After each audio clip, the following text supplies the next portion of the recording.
Alkol,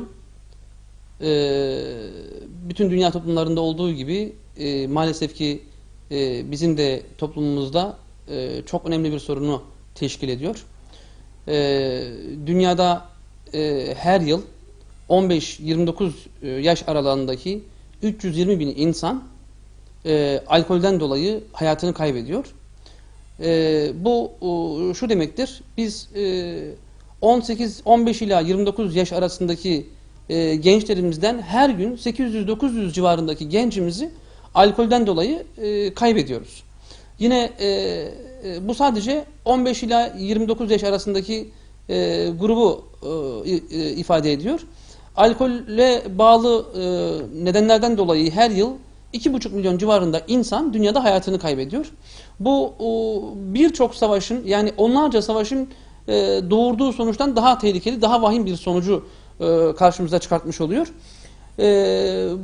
Toplumun üzerindeki, alkolün toplumun üzerindeki etkisi tartışılmaz. Bugün trafik kazalarının çoğunluğunun sebebi yine alkoldür. Aile içi şiddetin belki ana faktörlerinden biridir alkol. Yine gençlerimizin üzerindeki olumsuz etkileri kuşkusuz bahsedilemeyecek kadar çoktur. Bugün yani üzülerek ifade etmek gerekir ki bugün alkole Türkiye toplumu için bahsediyorum. Alkole başlama yaşı 11'e kadar inmiştir. Bu doğrusu büyük kısmının Müslüman olduğu bir Türkiye toplumunda kabul edebileceğimiz bir durum olmaktan çok öteye geçmiş bulunmaktadır. Alkollü ilişkilere bugün Türkiye'de ulaşabilmek çok kolay.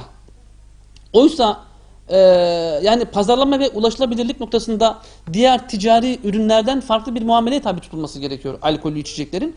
Ki alkol reklamları eğer ki engellenirse inanıyoruz ki alkol tüketiminde ciddi bir düşüş olacak. Bu da hem Türkiye toplumu hem dünya toplumunun üzerinde toplumsal ve bireysel etkisi açısından olumlu neticeler doğuracaktır. Diyanet özel olarak alkol üzerinde bir çalışma yapabilir. Belki hutbelerde alkol özel olarak işlenebilir.